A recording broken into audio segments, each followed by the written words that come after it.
Welcome students. आज हम लोग एनिमल किंगडम के अंतर्गत एक और टॉपिक को डिस्कस करेंगे। इसके पहले हम लोगों ने फाइलम प्रोटोजोआ के बारे में डिस्कस किया था। फाइलम प्रोटोजोआ आपको याद होगा, यूनिसेलुलर एनिमल्स का ग्रुप था जो यूकैरियोटिक थे, माइक्रोस्कोपिक थे और अपने लोकोमोटरी स्ट्रक्चर के बेस पर इनको 4 डिफरेंट ग्रुप में क्लासिफाई किया गया था। Amoeboid protozoan, ciliary protozoan, flagellar protozoan और लास्ट में एक था स्पोरोजोवंस। तो उसमें हम लोगों ने एक डिस्कस कर लिया है, आपको याद होगा। फर्स्ट डिस्कस कर लिया था किसके बारे में? तो अमीबॉइड प्रोटोजोवन के बारे में। अमीबॉइड प्रोटोजोवन के बारे में, ठीक है ना? ये हम लोगों ने डिस्कस कर लिया था। अब इसके बाद से हम सेकेंड डिस्कस आज करेंगे जिसका नाम है फ्लैजलर प्रोटोजोवन। फ्लैजलर प्रोटोजोवन ये सेकेंड है।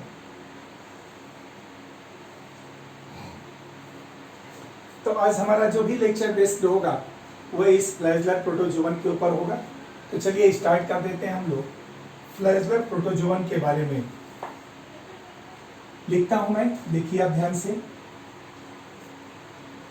फ्लैजलर प्रोटोजोवन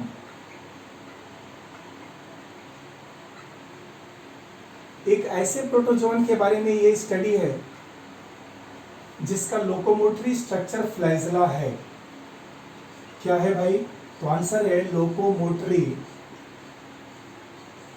चलने का स्ट्रक्चर, लोकोमोटरी स्ट्रक्चर।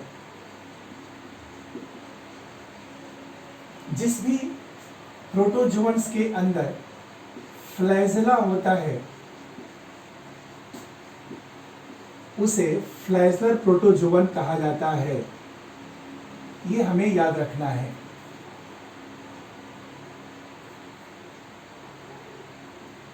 प्रोटोजोवन मतलब यूनिसेलुलर, सिंगल सेल का बना होगा, एकदम बिल्कुल साफ होना चाहिए, यूकैरियोटिक होगा, वेल डेवलप्ड न्यूक्लियस इसके पास होगा और लोकोमोशन के लिए उसमें फ्लैजला पाया जाएगा।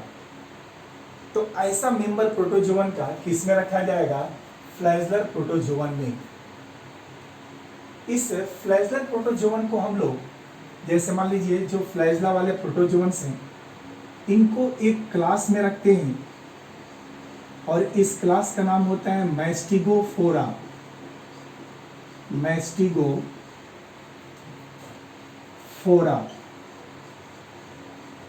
ठीक है ना? क्या नाम होता है? मैस्टिगोफोरा। जो भी फ्लैजलर प्रोटोजोवंस हैं, ये फ्लैजलर प्रोटोजोवंस, ये ग्रुप का नाम है और जिस क्लास में रखा गया उसका नाम क्या है? मैस्टिगोफोरा। ये मैस्टिगोफोरा के मेंबर्स को हम लोग 2 अलग अलग ग्रुप में डिवाइड कर देते हैं।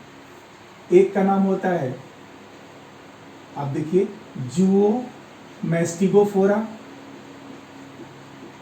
जुओ मैस्टिगोफोरा, और एक का नाम होता है फाइटो मैस्टिगोफोरा। फाइटो मैस्टिगोफोरा, ठीक है ना? एक है जुओ मैस्टिगोफोरा और एक का नाम क्या है? Phyto मैस्टिगोफोरा।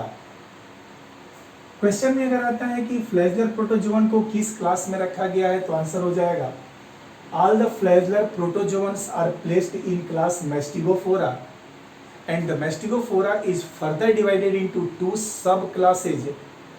First Zoomastigophora and second Phytomastigophora. अगर Zoomastigophora है तो आपको याद कर रखना पड़ेगा जुओ का मतलब क्या होता है? जुओ मतलब एनिमल, मतलब एनिमल लाइक। ये कैसा होगा? एनिमल लाइक होगा। और जो फाइटो होगा ये कैसा होगा? तो आंसर है ये प्लांट लाइक होगा। एक ऐसा फ्लैजलर प्रोटोजोवन है जो एनिमल के समान भी है और प्लांट के समान भी है। एनिमल के समान है तो उसे किस में रख दिया गया? जियोमैस्टिगोफोरा में। और प्लांट के समान है तो किस में रख दिया गया? फाइटोमैस्टिगोफोरा में। ये पहला डिफरेंस है। अब आप कहेंगे कि एनिमल और प्लांट में क्या डिफरेंस है? तो डिफरेंस ये है कि इसमें होलोजोइक न्यूट्रिशन होगा। कैसा न्यूट्रिशन होगा? इसमें होलोजोइक मतलब प्लांट के एनिमल के समान। जोइक है ना, जोइक मतलब ZYC, जो मतलब एनिमल, एनिमल लाइक न्यूट्रिशन। और इसमें होलोफिटिक न्यूट्रिशन होगा। होलोफिटिक न्यूट्रिशन होगा। न्यूट्रिशन है ये। फिर आइए दूसरा भी अंतर देखिए। जो जियोमैस्टिगोफोरा है इनकी विशेषता है कि इनमें क्लोरोफिल नहीं होगा, नो क्लोरोफिल। भाई एनिमल है ना, तो इसमें क्लोरोफिल नहीं होगा। और अगर फाइटो का मेंबर होगा तो इसमें क्लोरोफिल प्रेजेंट होगा। क्लियर? एग्जाम्पल में आ जाते हैं। तो अब देखिए एग्जाम्पल में जियोमैस्टिगोफोरा जिसमें कि फ्लैजला भी प्रेजेंट है, होलोजोइक न्यूट्रिशन है, क्लोरोफिल प्रेजेंट नहीं है। इसमें मेंबर सबसे पहला आता है ट्राइकोनिम्फा का, ट्राइकोनिम्फा। दूसरा मेंबर आता है लोफोमोनास, लोफोमोनास। ध्यान से देखिएगा, ट्राइकोनिम्फा, दूसरा लोफोमोनास, तीसरा ट्राइको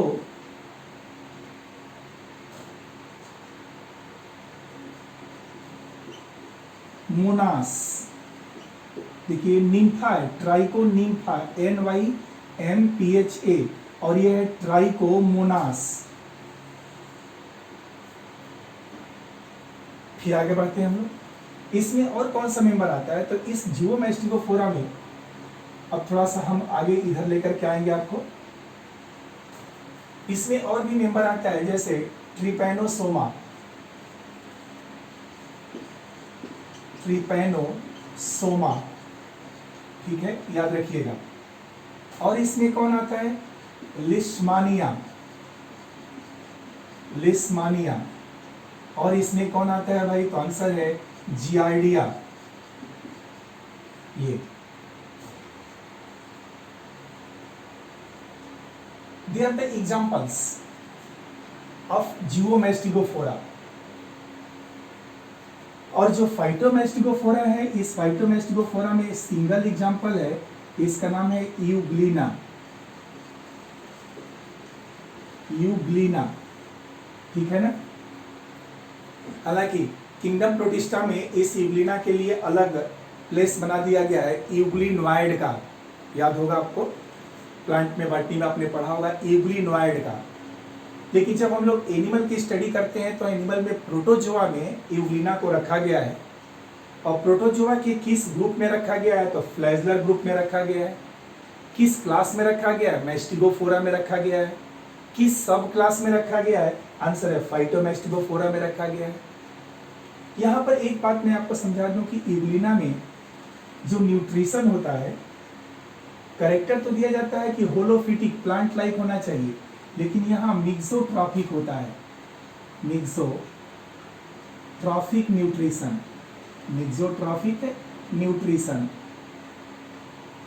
यूग्लिना में होगा। मतलब यूग्लिना एक ऐसा मेंबर है जिसमें मिक्स टाइप का, एनिमल के समान भी और प्लांट के समान भी, ये लाइट के प्रेजेंस में अपना भोजन स्वयं बना सकता है और लाइट के एब्सेंस में सेप्रोफिटिक न्यूट्रिशन करता है। सेप्रोजोइक इसको कहा जाता है, डेड डिकेइंग मैटर से अपने न्यूट्रिएंट को ले लेता है, जो कि एक एनिमल के समान न्यूट्रिशन होता है।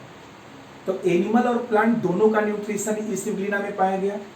That's why the main type of nutrition is mixotrophic in Euglena. But this is the member of phylum protozoa in zoology. तो बॉटनी में भी आप पढ़िए, कोई दिक्कत नहीं है, वहाँ यूग्लिनोइड के फॉर्म में आप पढ़ लीजिए। यहाँ जब आपको पढ़ना होगा तो हम तो डिटेल करेंगे नहीं, वहाँ पर आप चूंकि पढ़ चुके, नहीं पढ़े होते तो मैं डिटेल करता इसको। तो यूग्लिना बस आप याद रखिए कि ये फाइटोमेस्टिगोफोरा का मेंबर है, इसमें होलोफिटिक न्यूट्रिशन होता है, इसमें क्लोरोफिल प्रेजेंट होता है, इसका एग्जाम्पल यूग्लिना होता है, और स्पेशली यूग्लिना का न्यूट्रिशन मिक्सोट्रॉफिक होता है। और सबसे इंपॉर्टेंट जो हम लोग को डिटेल में डिस्कस करना है वह है जूओमेस्टिगोफोरा, मतलब बिल्कुल एग्जैक्ट एनिमल के समान ये जीव है। इसमें न्यूट्रिशन कैसा, होलोजोइक, नो क्लोरोफिल, मतलब क्लोरोफिल नहीं होगा। और 6 एग्जाम्पल है, Trichonympha, Lophomonas, Trichomonas, Trypanosoma, Leishmania, Giardia. याद रहेगा, एग्जाम्पल आप लिख भी लीजिए। एक बात मैं आपको समझाऊं, जैसे ये दोनों हैं, ठीक है ना, ये दोनों, इसमें सिम्बायोटिक न्यूट्रिशन होता है, सिम्बायोटिक न्यूट्रिशन, याद रखिएगा। और जो ट्राइकोमोनास, ट्रिपैनोसोमा, लिस्मानिया, जियार्डिया है, इसके अंदर पैरासिटिक, बाकी रेस्ट में मैं लिख देता हूं कि आगे जितने भी हैं रेस्ट, ये तीनों और ये रेस्ट में पैरासिटिक न्यूट्रिशन होता है। क्यों भाई? तो आंसर है कि ये सब पैरासाइट्स हैं, they all are parasites. Clear? यहां आपको दिखने में लग रहा, चूंकि यहाँ पर वीडियो नीचे नहीं आएगा तो मैं एग्जाम्पल को ऊपर लिख दिया हूँ। तो आप इन दो में याद रखिएगा symbiotic nutrition.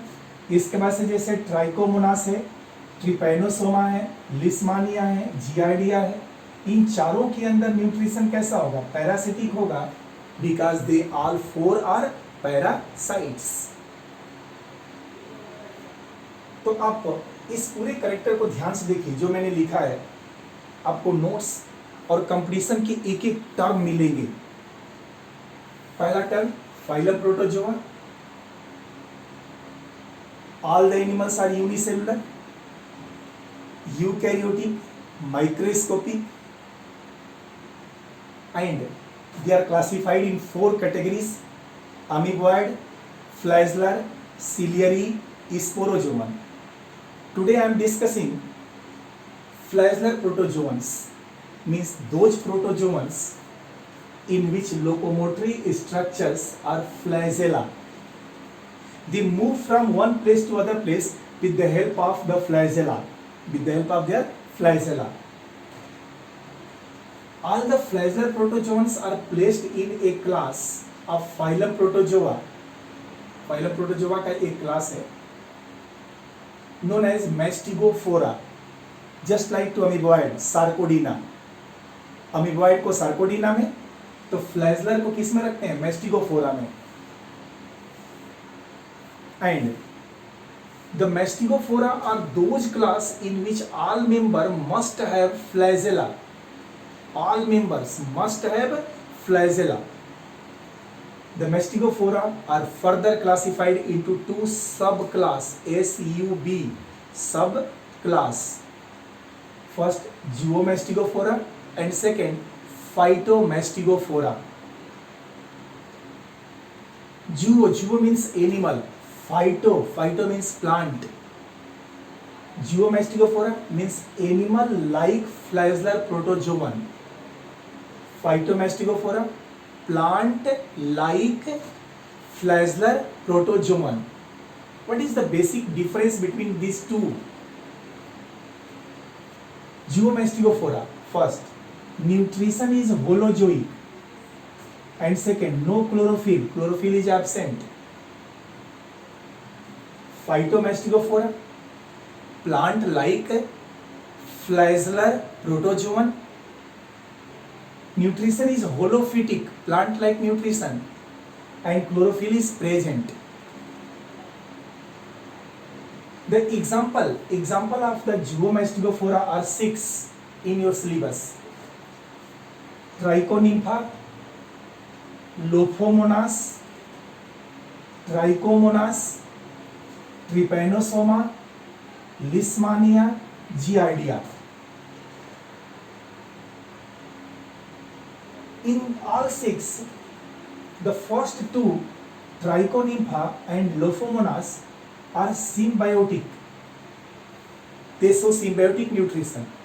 And rest four, Trichomonas, Trypanosoma, Leishmania, and Giardia are parasitic flagellar protozoan. So their nutrition is parasitic nutrition. In Phytomastigophora, one member is reported, that is Euglena. And in the kingdom Protista in botany, you have already studied Euglena in a class, Euglenoid. So leave it.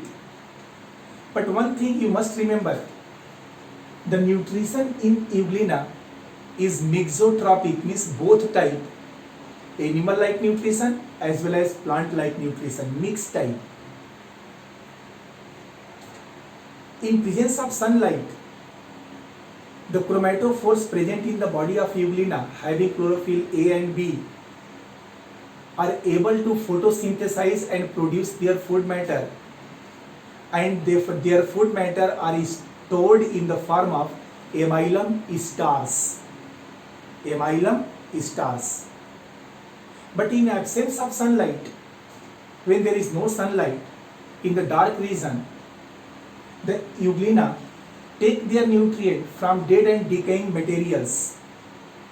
And at that time, in absence of light, when the Euglena take their nutrition from dead and decaying matter, the nutrition is saprozoic, that is animal-like nutrition. So, both animal and plant-like nutrition is reported in one member, Euglena. That's why their nutrition is mixotropic. तो ये चीज़ें हैं इसके बारे में, और ये detail मैंने आपको जो समझाया, ये इसका नोट्स आपके सामने अवेलेबल है. ओके स्टूडेंट्स, आइए अब हम लोग एक एक मेंबर्स की बात करते हैं. चलिए सबसे पहले मैं आपको इन दोनों के बारे में समझाता हूं. क्या क्या नाम है भाई? तो नाम देखिए, फर्स्ट एग्जांपल है ट्राइकोनिम्फा, और सेकेंड नाम इसमें दिया गया है लोफोमोनास. लोफोमोनास, ठीक है, दो मेंबर्स हैं, पहला दूसरा है ना, उसको हम स्टडी नहीं कर रहे हैं, हम लोग सिर्फ इसी पर फोकस करेंगे अपने स्टडी को. ट्राइकोनिम्फा एंड लोफोमोनास, ये दोनों पाए जाते हैं प्रेजेंट या found in the gut of किसके? तो आंसर है टर्माइट्स. Termites and wood रोचेज.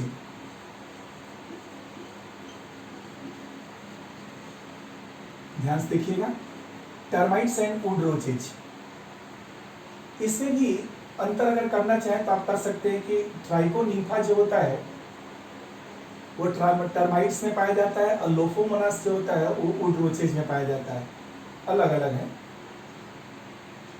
किसके लिए पाए जाते हैं? तो आप देखिए यहाँ पर, जैसे मान लीजिए मैं टर्माइट्स की बात करता हूँ, ये टर्माइट्स हैं. ये टर्माइट्स का एक जनरल फेज मैं आपको समझा रहा हूँ.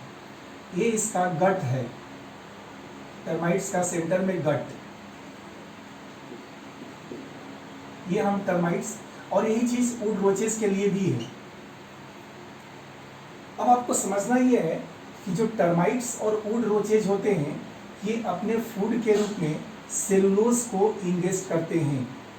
ये सेलुलोज वुड खाते हैं ना, प्लांट्स को खाते हैं, तो सेलुलोज का फूड लेते हैं.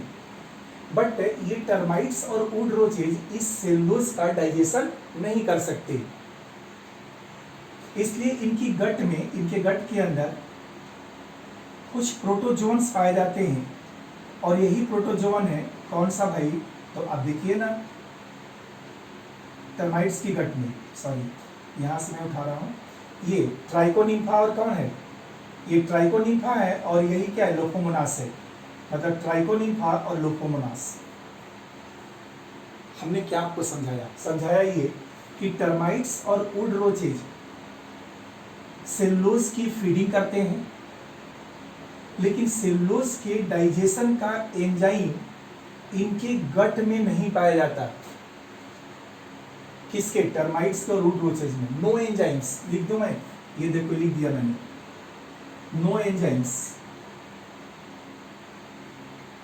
किसके लिए, सेलुलोज के डाइजेशन के लिए। तो उस कंडीशन में ये जो ट्राइकोनिम्फा और लोफोमोनास इसकी गट में पाया जाता है, ये दोनों, ये वाले ट्राइकोलोमोनास और ये और ये एंजाइम को सीक्रेट करते हैं। ये दोनों क्या करेंगे, एंजाइम को सीक्रेट करेंगे, और इस एंजाइम के द्वारा टर्माइट और वुड रोचेज की गट में सेलुलोज का डाइजेशन होगा।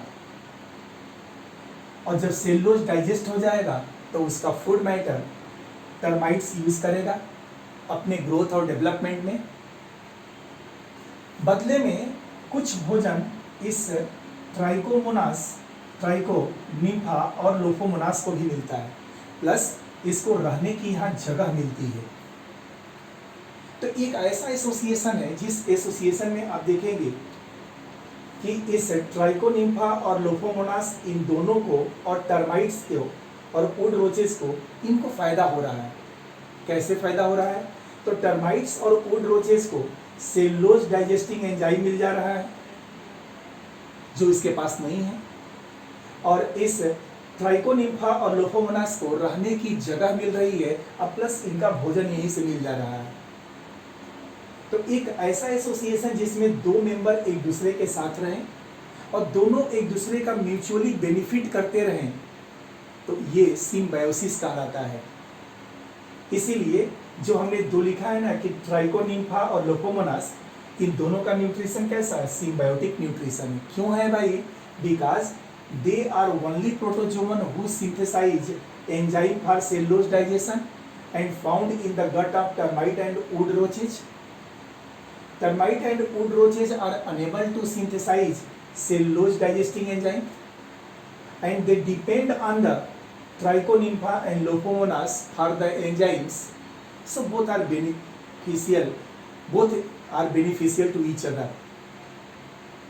तो ये एक सिम्बायोटिक एसोसिएशन है, ये दोनों इसकी गट में पाया जाएगा। किसके लिए, सेलुलोज के डाइजेशन के लिए। चलिए ये भी मैंने आपको समझा दिया। अब आइए आगे बढ़ते हैं हम लोग।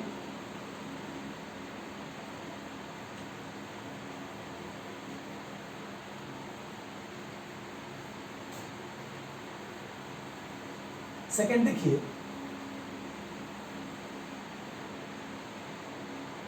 दूसरा मेंबर दिया गया है ट्राइकोमोनास। मैं लिख देता हूं, ट्राइकोमोनास और पूरा नाम है vaginalis. Trichomonas vaginalis.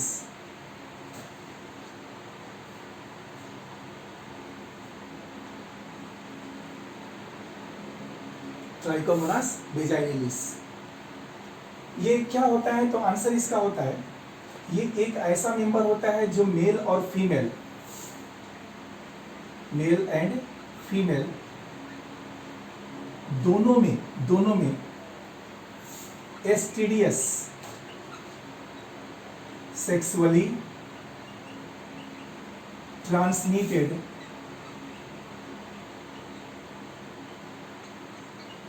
Diseases cause करता है। STDs, sexually transmitted diseases.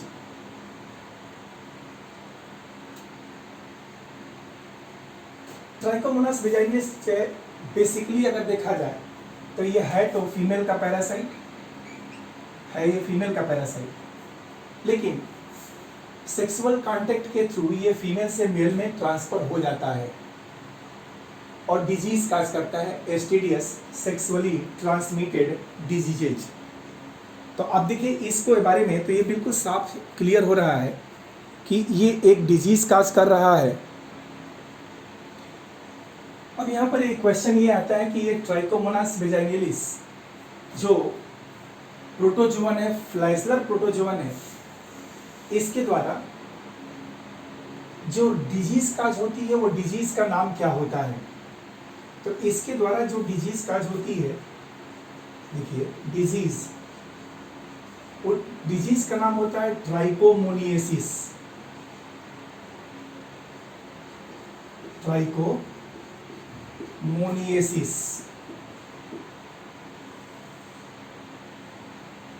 इस ट्राइकोमोनिएसिस में एक्चुअल में होता क्या है? तो फीमेल जेनिटल ट्रैक्ट होता है,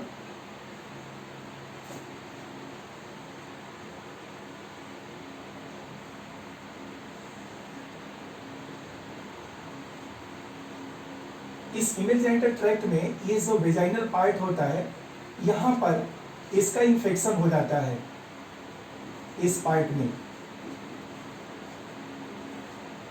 और इसकी वजह से फीमेल में एक डिजीज मतलब एक सिम्टम काज होता है जिसको वेजाइनेटिस कहा जाता है।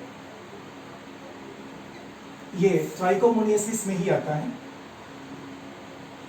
इसके द्वारा एक फ्लूइड डिस्चार्ज होने लगता है,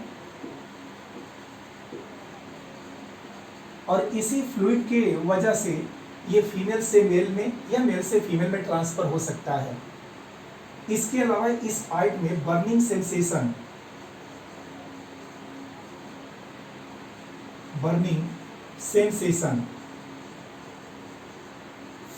ये बर्निंग सेंसेशन काज होता है इसी पार्ट में। और भी सिम्टम्स होते हैं। ये एक डिसऑर्डर है जो प्राइमरी सिम्टम्स के रूप में इचिंग के रूप में, फ्लूइड डिस्चार्ज के रूप में, स्लाइट स्वेलिंग के रूप में आता है। अगर इमीडिएट इसका इलाज करा दिया जाए तो ठीक हो जाता है, अदरवाइज ये सेकेंडरी सिम्टम में जब जाता है तो PID में कन्वर्ट हो जाता है। आप लोग भी मेडिकल साइंस में जाएंगे तो ये सारी चीज़ों को पढ़ना पड़ेगा, अभी मैं आपको वहाँ तक नहीं ले जाना चाहता। अब बस एक कैरेक्टरिस्टिक्स मुझे आपको बतानी है कि जो ट्राइकोमोनास वेजाइनलिस है ये एक प्रोटोजोवन है। कैसा? फ्लैजलर प्रोटोजोवन है। ये पैरासाइट है मेल और फीमेल का, बेसिकली फीमेल का, बट मेल फीमेल के थ्रू ये मेल में भी ट्रांसफर हो जाता है। और ये क्वेश्चन आता है बार बार कि STDs काज करने वाले प्रोटोजोवन का नाम बताइए। STDs का मतलब sexually transmitted diseases, the disease which transmitted through sexual intercourse. और ये फीमेल के अंदर इसके वेजाइनल पार्ट में इन्फेक्ट कर जाता है, फिर इसकी वजह से एक वेजाइनेटिस डिजीज काज होती है। इसमें फ्लूइड डिस्चार्ज होने लगता है, अल्सरेशन होने लगते हैं, छोटे छोटे अल्सरेशंस होते हैं, बर्निंग सेंसेशन होने लगता है, स्लाइट पेन होता है। शुरुआती सिम्टम्स इजी होते हैं और दवा से ठीक हो जाता है। इसमें ट्राइकोमोनास वेजाइनलिस जो मैंने आपको पहले समझाया था, ट्राइकोनिम्फा, दूसरा लोफोमोनास समझाया सिम्बायोटिक, और तीसरा समझा दिया ट्राइकोमोनास जो कि एक पैरासाइट है। तो स्टूडेंट्स ट्राइकोमोनास वेजाइनलिस के बारे में भी आपने समझ लिया। आइए अब आगे हम बढ़ते हैं थोड़ा सा और इन सबसे ऊपर चलते हैं। एक मेंबर के स्टडी में जिसका नाम है, इन दोनों को मैं मिटा देता हूं, अभी बाद में फिर से आएगा, लिख देंगे, केवल एक को लेकर के चलते हैं।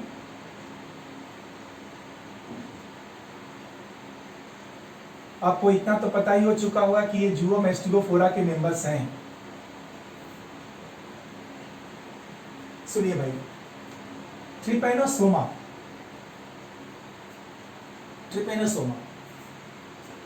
इसके बारे में मैं आपको समझा दूं। इसकी दो अलग अलग स्पीसीज हैं। एक है तो स्पीसीज 4, बट दो जो मेडिकल में आती हैं। एक का नाम होता है गैम्बियंस, ट्रिपैनोसोमा गैम्बियंस, ये पहला हो गया। और दूसरी स्पीसीज इसकी होती है ट्रिपैनोसोमा क्रूजी, CRUZI, क्रूजी। अगर मैं टेक्सोनॉमिकली लिखूं तो ये जीनस हो गया, ठीक है ना। और ये दोनों इसकी स्पीसीज हो गई अलग अलग स्पीसीज।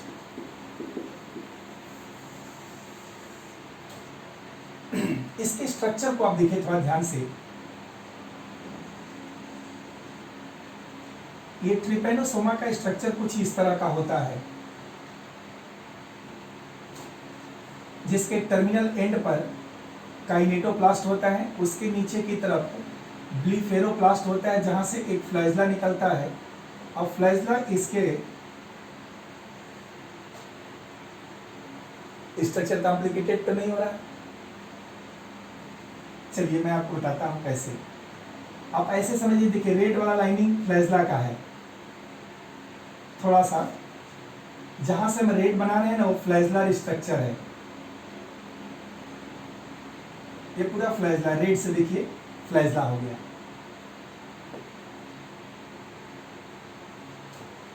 और ये फ्लैजला यहाँ इस बेसल ग्रेन्यूल से निकला, थोड़ा सा फ्री हुआ, लेकिन बाकी बाद में आके बॉडी में अटैच हो गया। ये देखिए बॉडी से अटैच फ्लैजला है, ये पूरा का पूरा रीजन यहाँ पर फिर फ्री हो गया।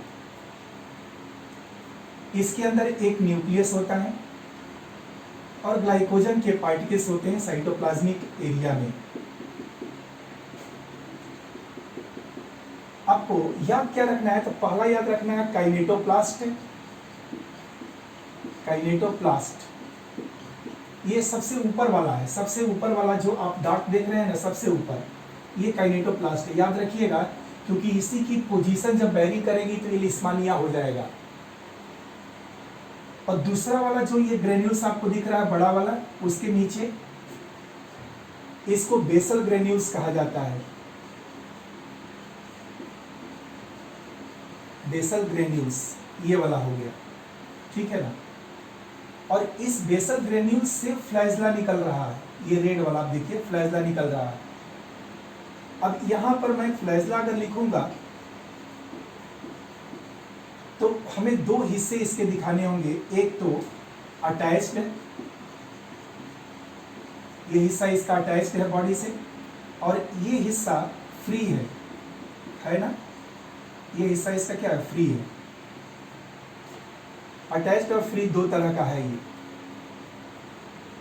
सबसे बाहर की तरफ एक थीन फर्म पेलिकल है,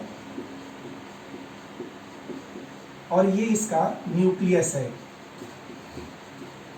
ये इसका न्यूक्लियस है। ट्रिपेनोसोमा के स्ट्रक्चर्स को आप ध्यान से देख लीजिए, समझ में आ जाएगा आपको कि ट्रिपेनोसोमा की दो अलग अलग स्पीसीज होती है। पहले बात तो ट्रिपेनोसोमा क्या है? तो आंसर है ट्रिपेनोसोमा एक फ्लैजलर प्रोटोजोवन है।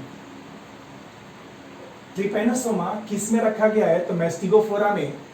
और चूंकि यह एनिमल लाइक होता है, पैरासाइट होता है एनिमल का, तो उसको किस में रख दिया गया है? जूओमैस्टिगोफोरा में। इस ट्रिपेनोसोमा की दो अलग अलग स्पीसीज है, एक गैम्बियंस और एक है ट्रिपेनोसोमा क्रूजी। ट्रिपेनोसोमा गैम्बियंस और ट्रिपेनोसोमा क्रूजी। लॉन्ग स्पाइरल और एक ही सेल से बना है। ध्यान से देखेंगे तो सिंगल सेल है ये होता है। इसका स्ट्रक्चर समझने के लिए आपको याद रखना पड़ेगा कि इसके बॉडी के सबसे बाहर की तरफ एक मेम्ब्रेनस है, इलास्टिक फॉर्म थीन लेयर है, इसका नाम पेलिकल है।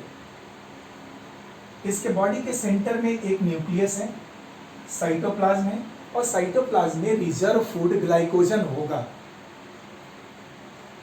इसके बॉडी के इंटीरियर हिस्से में अगर आप देखिए सबसे टॉप पर यहाँ पर, तो एक ब्लैक कलर का ग्रेन्यूल्स दिखेगा। ब्लैक डॉट लाइक स्ट्रक्चर होता है, इसको काइनेटोप्लास्ट कहा जाता है। काइनेटोप्लास्ट। और ठीक उसके नीचे उससे थोड़ा बड़ा साइज का ग्रेन्यूल्स होता है, और उसका नाम बेसल ग्रेन्यूल्स होता है। इसको ब्लीफेरोप्लास्ट भी कहा जाता है। सामान्यतः जितने भी जीव होते हैं, चाहे कोई भी जीव हो, उसके अंदर फ्लैजला की ओरिजिन एक प्रोटीन बॉडी से होती है, और फ्लैजला की ओरिजिन जिस स्ट्रक्चर से होती है उसी का नाम क्या होता है? Basal granule. कहीं भी कोई क्वेश्चन पूछे कि फ्लैजला किससे ओरिजिनेट होता है, तो आंसर बोल दीजिएगा बेसल ग्रेन्यूल से, चाहे वो कोई भी मेंबर हो। एकदम बिंदास ये आंसर देना है आपको। इस बेसल ग्रेन्यूल से फ्लैजला निकल रहा है, लेकिन इस फ्लैजला की कंडीशंस क्या है? तो फ्लैजला का 3/4 पार्ट बॉडी से अटैच्ड है। 3/4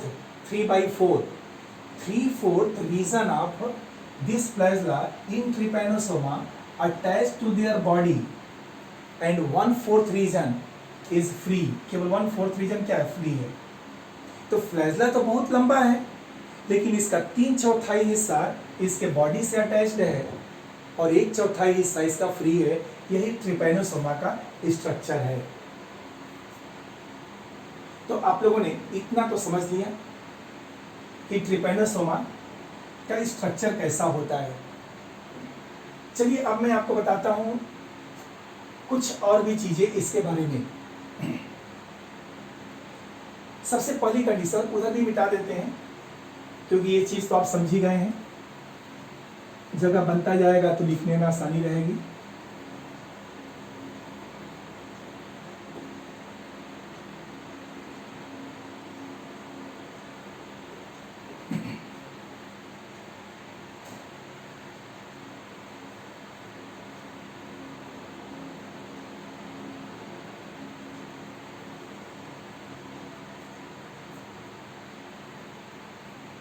तो आइए हम पहले मेंबर को लेकर के चलते हैं, इसके फर्स्ट मेंबर को। नाम क्या है? आंसर है ट्री। टी से ट्रिपैनोसोमा और गैम्बियंस। गैम्बियंस ये इसकी स्पीसीज हो गई, ट्रिपैनोसोमा गैम्बियंस। यही चीज है जो मैंने लिखा है यहाँ पर, स्ट्रक्चर ऐसा ही है। पहली स्पीसीज के बारे में समझा रहे हैं, ट्रिपैनोसोमा गैम्बियंस। इसका पहला स्टेटमेंट आपको याद रखना पड़ेगा कि यह एक पैरासाइट होता है, पैरासाइट ऑफ ह्यूमन। ह्यूमन का हमारा ये पैरासाइट है। किसका पैरासाइट है? तो आपको बता दें, CSF, सेरेब्रो स्पाइनल फ्लूइड, जो ब्रेन और स्पाइनल कार्ड में फ्लो करता है ना, उसका पैरासाइट होता है। आगे बढ़ते हैं। अगर पैरासाइट है तो इसका सीधा मतलब है कि डिजीज भी काज करता होगा। डिजीज हाजी करता तो है ना। इसके द्वारा जो डिजीज ह्यूमन में काज होती है उसको कहा जाता है sleeping sickness. Sleeping sickness disease, याद रखिएगा। ट्रिपैनोसोमा गैम्बियंस एक ऐसा पैरासाइट है जो ह्यूमन का पैरासाइट है। ह्यूमन का पैरासाइट है। ह्यूमन के ब्रेन और स्पाइनल कार्ड में फ्लो करने वाले फ्लूइड CSF का पैरासाइट होता है। और हम लोगों में जो ये डिजीज काज करता है, उस डिजीज का नाम होता है स्लीपिंग सिकनेस डिजीज। क्वेश्चन में आता है तो आंसर क्या बोलना है? Trypanosoma gambiense.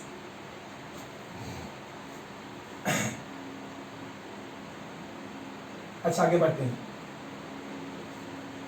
अब तीसरी कंडीशन होती है कि कैसा पैरासाइट है, तो आंसर है डाइजीनेटिक पैरासाइट है। आप याद करिए, इसके पहले वाले लेक्चर में हम लोगों ने इस तरह के शब्द का यूज किया था, पैरासाइट। डाइजीनेटिक, डाइजीनेटिक का मतलब life cycle completed in 2 host. 2 host में ये लाइफ साइकिल कंप्लीट होगी। इसके पहले एंट अमीबा आप लोगों ने पढ़ा होगा, वो मोनोजेनेटिक पैरासाइट था, एक होस्ट में कंप्लीट होता था लाइफ साइकिल। लेकिन ये ट्रिपैनोसोमा गैम्बियंस एक डाइजेनेटिक पैरासाइट है जिसका लाइफ साइकिल 2 होस्ट में कंप्लीट होता है। अब आएगी बात, कौन कौन सा होस्ट भाई? तो सुनिए,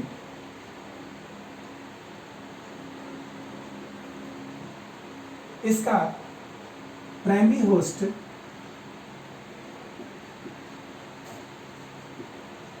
होस्ट ह्यूमन होता है, हम लोग हैं, जिसमें डिजीज काज होती है।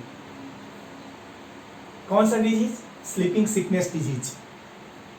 और इसका सेकेंडरी होस्ट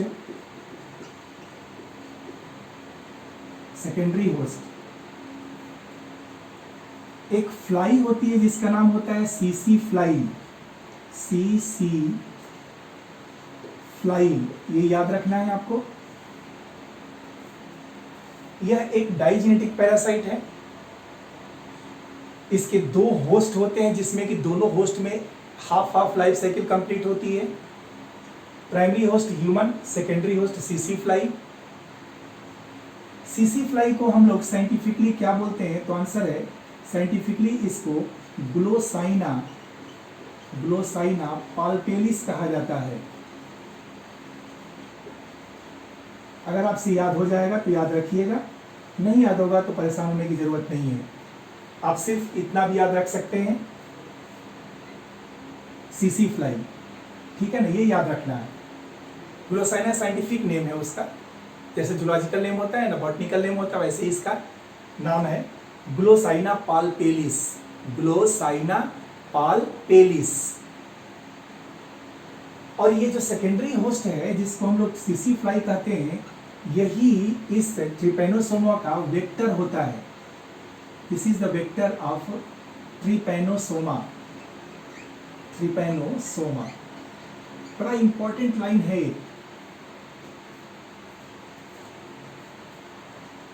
क्या हमने आपको समझाया? हमने आपको समझाया कि ट्रिपैनोसोमा गैम्बियंस ह्यूमन का पैरासाइट होता है। ह्यूमन में एक डिजीज काज करता है, डिजीज का नाम क्या होता है? Sleeping sickness disease. यह ट्रिपैनोसोमा गैम्बियंस एक डाइजेनेटिक पैरासाइट है because they complete their life cycle on two hosts. Primary host is human and secondary host is CC fly. Scientifically CC, T silent है, CC fly is Glossina palpalis and this secondary host CC fly act as the vector. CC fly act as the vector. आपको समझना होगा ये क्या होता है, vector होता है। जैसे प्रश्न आएगा ना कि कैसे ये रोग हमारे शरीर में आ जाता है, ह्यूमन बॉडी में कैसे ये रोग फैलेगा, तो कुछ लोग बोलते हैं एयर के थ्रू फैलेगा, कुछ बोलेंगे एरोसॉल के थ्रू फैलेगा, कुछ बोलेंगे वाटर के थ्रू फैलेगा, कुछ कंटामिनेटेड फूड एंड वाटर के थ्रू फैलेगा, कुछ कांटेक्ट के थ्रू फैल जाएगा। तो आपको पता होना चाहिए ना कि how the disease is transmitted. तो उसी चीज को आपको समझना है कि ह्यूमन में इस डिजीज को ट्रांसमिट करने के लिए एक फ्लाई होती है। ये फ्लाई के अंदर पाया जाता है, फ्लाई के अंदर पाया गया, और फ्लाई यदि मनुष्य को काट ले तो मनुष्य के अंदर ये रोग आ जाएगा, ये ट्रिपैनोसोमा आ जाएगा। तो जो डिजीज को एक जगह से दूसरी जगह तक ले जाता है उसी का नाम वेक्टर होता है या कैरियर होता है। तो जो सीसी फ्लाई है वो ट्रिपैनोसोमा गैम्बियंस का वेक्टर है, इसका कैरियर है, जो अपने अंदर के ट्रिपैनोसोमा को ह्यूमन बॉडी में ट्रांसफर कर देती है।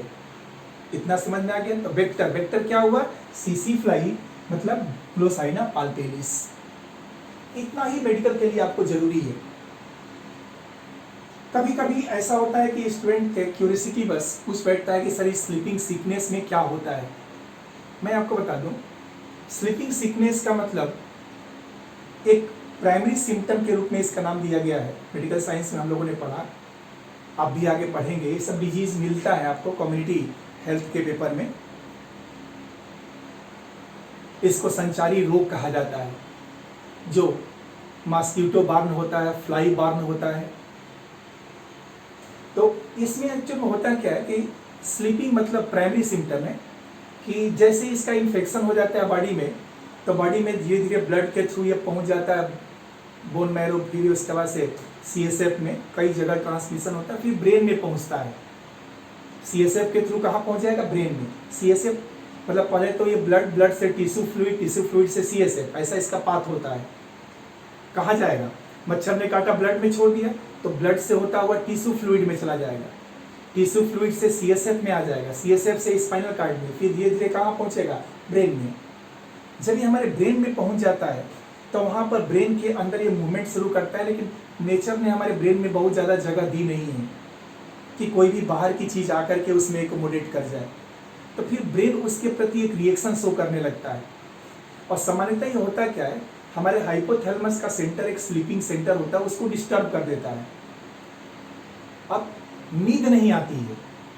नींद न आने की बीमारी दो तरह की होती है। एक तो ब्रेन के कुछ साइकोलॉजिकल न्यूरॉनिक डिसफंक्शन होता है उसकी वजह से, और एक इसकी वजह से। ये ब्रेन के अंदर जब नींद नहीं आती है तो ब्रेन के न्यूरॉन्स ऑलवेज एक्साइटेड स्टेट में रहते हैं, हमेशा एक्साइटेड स्टेट में रहेंगे। अब सोचने की क्षमता धीरे धीरे खत्म होने लगेगी, मेमोरी पावर कम होने लगेगा, लेथर्जिक आदमी हो जाएगा, क्योंकि कितना काम करेगा। एक रूल है कि हमारे ब्रेन को हर टाइम इंटरवल पर न्यूरॉन्स को रिलैक्स स्टेट में भेजना होगा, तभी वो एक नए स्ट्रेंथ के साथ सेकेंड वर्क कर पाएगा। अगर लगातार उसको एक्साइटेड स्टेट में रखेंगे तो उसकी भी एनर्जी एग्जॉस्ट हो जाएगी। तो ये वही करता है, नींद नहीं आने की वजह से ब्रेन हमेशा एक्साइटेड स्टेट में है, रिलैक्स हो ही नहीं पा रहा है, लेथर्जिक कंडीशन आने लगेगी, सोचने की क्षमता, विचार करने की क्षमता, याद रखने की क्षमता धीरे धीरे गायब होने लगती है, और ब्रेन के टिश्यू इसकी वजह से डैमेज होने लगते हैं। जब इसका इन्फेक्शन लगभग 2 से 3 महीने बढ़ जाता है और प्रॉपर ट्रीटमेंट नहीं मिल पाता है, तो यह पर्सन जो पेशेंट होगा वो अनकॉन्शियस होने लगता है, घंटों घंटों बेहोश हो जाएगा, अनकॉन्शियस हो जाएगा। तब पता चलता है कि कोई बीमारी है और मेडिकल फैसिलिटीज के पास जाई जाती है। यदि टेस्ट सही से हो गया, आपको भी पता है मेडिकल साइंस के क्या क्या कारनामे होते हैं, तो इलाज होगा, ठीक हो जाएगा, और नहीं तो ये अनकॉन्शियस स्टेट जो होगी ये ब्रेन के मैक्सिमम पोर्शन को डैमेज कर देती है, और अंततोगत्वा कोमा में पेशेंट जाता है, उसकी डेथ हो जाती है। ये होता है ट्रिपेनोसोमा गैम्बियंस का अपना कुछ कैरेक्टर, जिसको कि आपको याद रखना है। ज़्यादा ना हो सके, कम से कम इतना जितना मैंने लिखा है इतना आप तैयार कर लीजिए। कोई भी बंदा नीट के एग्जाम में टॉप करने से आपको नहीं रोक सकता। आगे हम लोग बढ़ते हैं, ट्रिपेनोसोमा क्रूजी। चलिए इसको भी मैं लिख देता हूं। सेकेंड मेंबर का नाम है ट्रिपेनोसोमा क्रूजी है। क्या होता है? तो जो होता है तब पता ही है कि यह फ्लैजेलर प्रोटोजोवन है, और ये भी पैरासाइट है। ये क्या है? आंसर है ह्यूमन का पैरासाइट है, ह्यूमन पैरासाइट। अब आप पूछेंगे क्या यह भी डाइजेनेटिक है? यस, यह भी डाइजेनेटिक पैरासाइट है, डाइजेनेटिक है पैरासाइट। तो आपको पता है कि डाइजेनेटिक होगा तो इसके कितने होस्ट होने चाहिए? 2 होस्ट होना चाहिए। कौन कौन सा? तो एक तो हम ही लोग हैं। कौन होगा भाई? आंसर है ह्यूमन होगा, अब प्लस एक ट्रीमेटॉइड बग होगा, ट्रीमेटॉइड बग। ये ट्रीमेटॉइड बग होता है, मिट्टी में पाया जाता है। ओपन डिफिकेशन की एरिया में जो फेशियल मैटर होता है, फीकल मैटर होता है, उसके आसपास ही रहता है, और धीरे धीरे वहां से रेंगते ह्यूमन बॉडी के अंदर आ जाता है। छोटा सा होता है तो कहीं ना कहीं से आदमी के शरीर के अंदर आ जाएगा। यह ट्रीमेटॉइड बग जो है यही तो वेक्टर है इसका। ये क्या है? वेक्टर है। Trypanosoma cruzi is also human parasite. It is a digenetic parasite having 2 hosts. First host is human and second is trematoid bug. Trematoid bug. And this bug is the vector. Contaminated food हुआ, water हुआ, मिट्टी में काम किया, अच्छे से हाथ नहीं धोया और उसी से भोजन कर लिया, कहाँ पहुंच जाएगा? ह्यूमन बॉडी में। और इसकी वजह से एक डिजीज काज होगी, इस क्रूजी की वजह से, मतलब ह्यूमन में डिजीज काज होगी। देखिए भाई क्या काज होगी? डिजीज, और इस डिजीज का नाम होगा चगास डिजीज। कौन सा डिजीज का नाम होगा? Chagas disease. तो जो चीज हम आपको समझाने की कोशिश कर रहे हैं वो इतने में सफिशिएंट आपको समझ में आ जानी चाहिए कि एक एक मेंबर से क्या क्या क्वेश्चंस उठ सकता है, और जो भी क्वेश्चंस आएगा उस क्वेश्चन का आंसर देने के लिए आप बिल्कुल 100% तैयार रहें। लोकोमोटरी स्ट्रक्चर फ्लैजला, हम फ्लैजलर प्रोटोजोन के बारे में डिस्कस कर रहे हैं। जिस मेंबर को उठाया है अभी यहाँ डिस्कस मैं कर रहा हूँ वो मेंबर है ट्रिपेनोसोमा। दो डिफरेंट स्पीसीज है, गैम्बियंस एंड क्रूजी। स्ट्रक्चर इसका ये है, काइनेटोप्लास्ट टिप पर होगा। काइनेटोप्लास्ट कहाँ होगा? टिप पर, मतलब टर्मिनल। और बेसल ग्रेन्यूल सब टर्मिनल है, नीचे की तरफ। बेसल ग्रेन्यूल से फ्लैजला निकलेगा, 3/4 रीजन फ्लैजला का बॉडी से अटैच्ड रहेगा, 1/4 फ्री होगा। न्यूक्लियस होगा, साइटोप्लाज्म होगा, ग्लाइकोजन होगा। इसकी ट्रिपेनोसोमा गैम्बियन स्पीसीज ह्यूमन के CSF की पैरासाइट होती है। ह्यूमन में स्लीपिंग सिकनेस डिजीज काज करता है। ट्रिपेनोसोमा गैम्बियंस एक डाइजेनेटिक पैरासाइट होता है जिसके दो होस्ट होते हैं, primary host human, secondary host CC fly. CC fly को साइंटिफिकली ग्लोसाइना पाल्पेलिस कहा जाता है। यही सीसी फ्लाई ह्यूमन की वेक्टर होती है जो ह्यूमन में डिजीज को ट्रांसमिट करती है। और दूसरा मेंबर ट्रिपेनोसोमा क्रूजी है, ये भी ह्यूमन का पैरासाइट है। ये डाइजेनेटिक पैरासाइट है ह्यूमन का। दो होस्ट इसके भी होते हैं, एक हम लोग होते हैं ह्यूमन, दूसरा ट्रीमेटोइड बग होता है, और ट्रीमेटोइड बग इसका वेक्टर होता है। और इस क्रूजी के द्वारा ह्यूमन में होने वाली डिजीज का नाम क्या होता है? Chagas disease. तो स्टूडेंट्स, ट्रिपेनोसोमा के बारे में हम लोगों ने डिस्कस कर लिया। आइए आगे बढ़ते हैं हम लोग अगले मेंबर के बारे में।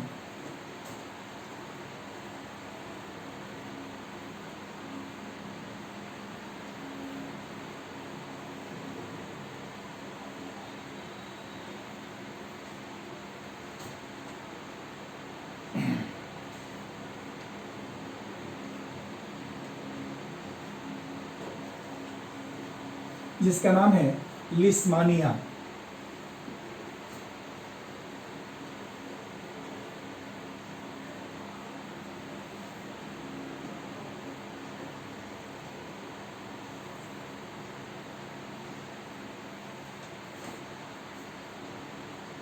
चलिए शुरू करते हैं हम लोग।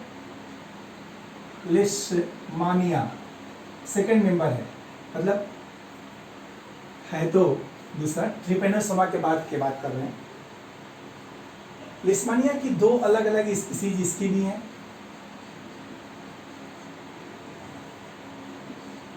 पहली स्पीसीज लिस्मानिया डोनोवेनी और दूसरा लिस्मानिया ट्रॉपिका।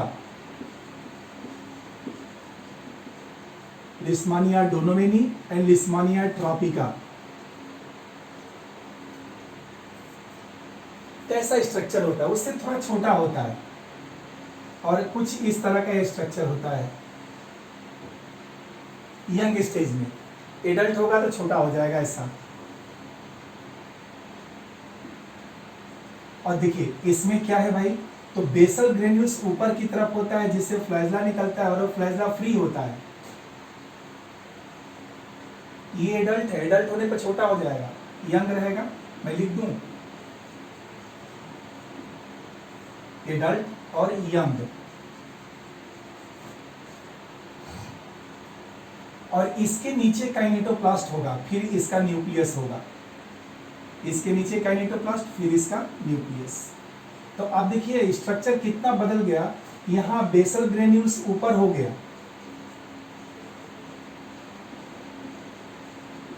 और काइनेटोप्लास्ट नीचे हो गया। काइनेटोप्लास्ट इसका नीचे है और ये क्या है भाई? आंसर है यह न्यूक्लियस है। ये न्यूक्लियस है। बाकी इसका साइटोप्लाज्म होगा और साइटोप्लाज्म में रिजर्व फूड ग्लाइकोजन ही होगा।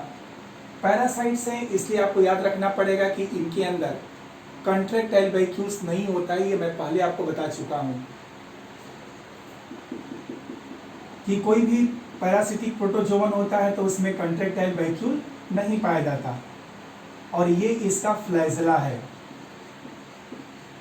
ये क्या है भाई? फ्लैजला। ये स्ट्रक्चर फ्लैजला का है, ये वाला और ये वाला। लिस्मानिया, दो अलग अलग स्पीसीज, डोनोवेनी और ट्रॉपिका। करेक्टर क्या कह रहा है सिंपल सा कि लिस्मानिया की जो स्पीसीज है उस स्पीसीज में बाहर की तरफ एक प्लाज्मा मेम्ब्रेन है, अंदर की तरफ साइटोप्लाज्म है, इंटीरियरली ब्रॉडर है, पोस्टीरियरली पॉइंटेड है, आगे की तरफ चौड़ा होता है, पीछे पतला होता है। जस्ट लाइक टू क्या बोलते हैं, कैरेट, ऐसे समझ लीजिएगा। कैरेट जो होता है ना, गाजर खाते हैं हम लोग, उसकी तरह से होता है। इस लिस्मानिया में बेसल ग्रेन्यूल जिससे फ्लैजला निकलेगा ये सबसे टॉप पर होगा और काइनेटोप्लास्ट इसके नीचे होगा। बेसल ग्रेन्यूल से फ्लैजला निकलेगा और whole of the flagella will be free है। ट्रिपेनोसोमा की तरह से 3/4 ज्वाइंटेड नहीं है बॉडी से। जितना भी लंबा फ्लैजला है पूरी लंबाई में कैसा है, फ्री है। पूरी लंबाई में क्या है, फ्री है। आगे बढ़ते हैं हम लोग।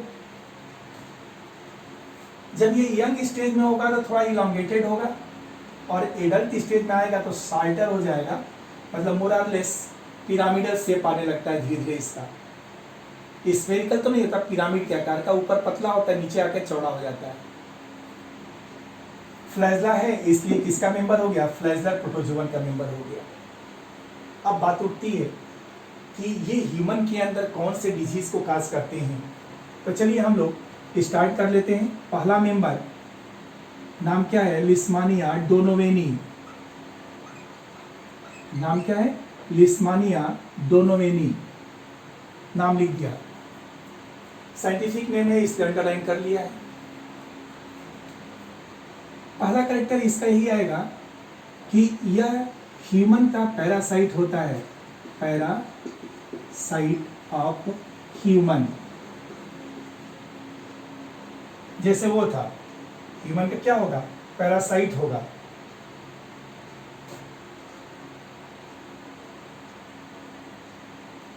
तो इसके द्वारा डिजीज भी काज होगी, यस बिल्कुल काज होगी इसके द्वारा डिजीज। और इसके द्वारा जो डिजीज काज होती है वह कहलाती है काला आजार।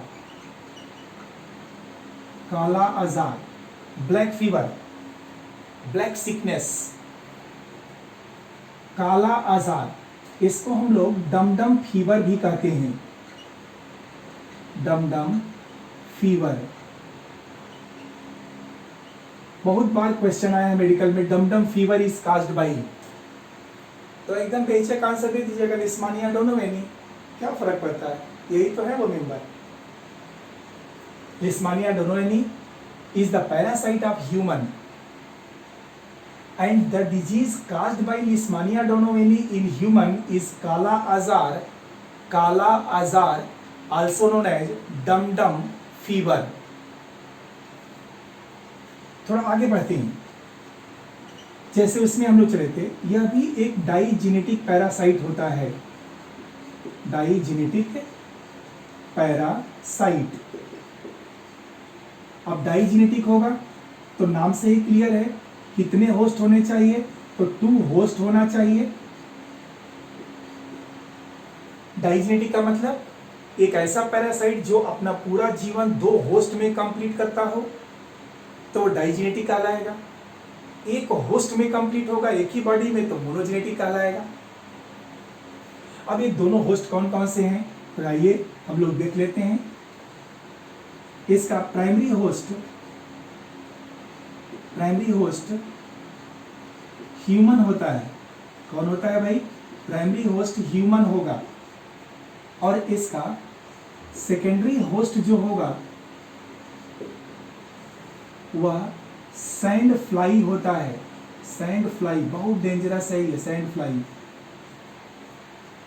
सैंड फ्लाई को साइंटिफिकली फ्लीबोटोमस आर्जेंटिपस कहते हैं। इसका नाम होता है फ्लीबोटोमस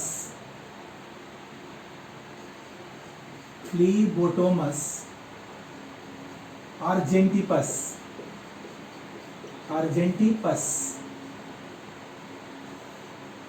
हमने आपको पहले ही बोल दिया है, साइंटिफिक नेम अगर आपको याद हो सके तो करिएगा, नहीं तो छोड़ दीजिएगा।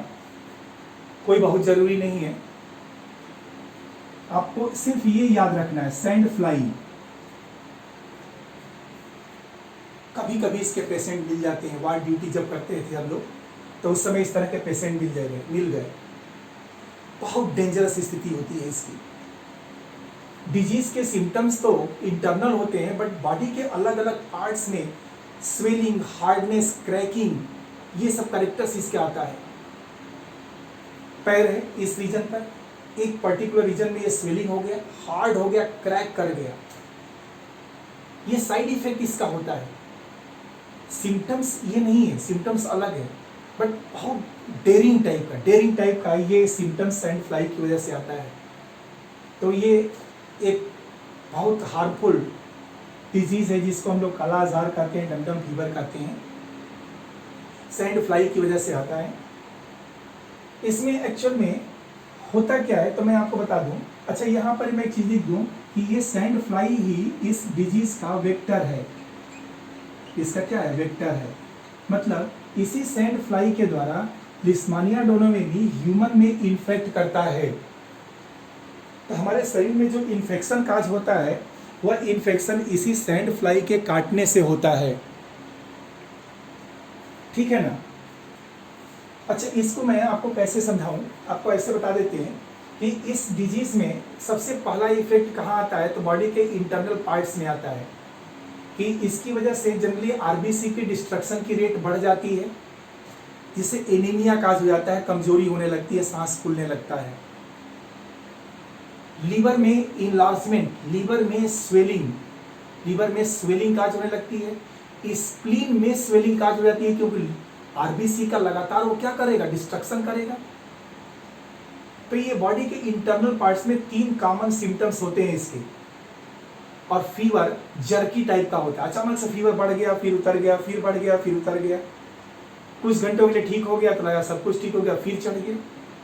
तो इस तरह का जर्की, झटके में आना, फिर जाना आना, ये इसका कैरेक्टरिस्टिक्स होता है। और आरबीसी की कमी होने से शरीर काला पड़ने लगता है। That is black sickness. क्या बोलते हैं? Black sickness. काला मीन्स क्या हुआ? ब्लैक, हिंदी वर्ड है काला। आजार मीन्स ज्वर मीन्स फीवर, डमडम फीवर, आना जाना ये लगा रहता है इस फीवर में। अच्छा ठीक है, लेक्चर लंबा हो रहा है इसलिए शार्ट में आपको इसको बता रहे हैं। दूसरे को आप समझ लीजिएगा। सेकेंड मेंबर है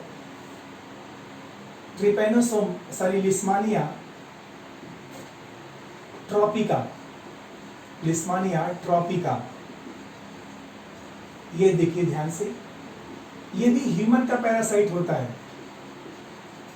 ह्यूमन पैरासाइट, लिस्मानिया ट्रॉपिका भी ह्यूमन का पैरासाइट होता है। और ये स्किन डिजीज को काज करता है। यहां भी आपको वेक्टर नहीं बदलना है, वेक्टर वही रहेगा जिसके द्वारा फैलेगा। वेक्टर कौन होगा भाई? आंसर है सैंड फ्लाई। स्पीसीज बदल गई है। और ह्यूमन में जो डिजीज काज होगी उस डिजीज को हम लोग ओरिएंटल सोर कहते हैं। ओरिएंटल सोर डिजीज,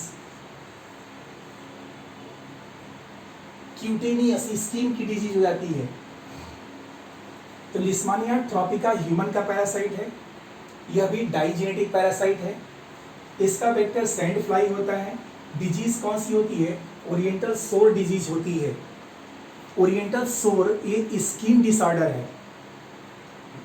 इस रीजन में चेस्ट के ये मेमरी ग्लैंड से ठीक नीचे वाले रीजन में ऐसे साइड में आता है। इस रीजन में जब इसका इन्फेक्शन होता है तो ब्लैकिश, लेसिंस, क्रैकिंग ये सब चीज़ें आ जाती हैं। ग्रोइन एरिया में ये स्किन के छोटे छोटे घाव बन जाते हैं, फूटते रहते हैं, उससे फ्लूइड डिस्चार्ज होता रहता है, इचिंग होने लगती है, बर्निंग सेंसेशन होने लगता है। तो ये ओरिएंटल सोर एक स्किन डिसऑर्डर है। ठीक हो जाता है, बहुत जल्दी ठीक हो जाता है। तो ये उतना हार्मफुल नहीं है जितना कि ये लिस्मानिया डोनोवेनी का होता है। तो आप दोनों को याद रखिएगा। तो ये हो गया हम लोग फ्लैजलर प्रोटोजोन में एक जो जीआईडिया बचा है, इसको नेक्स्ट लेक्चर में डिस्कस कर लेंगे हम लोग। तब तक इसको एक बार देख करके इसका नोट्स बना लीजिए। अगर जहाँ दिक्कत हो बताइए, हम सॉल्व करेंगे। मिलते हैं नेक्स्ट लेक्चर में। Bye bye.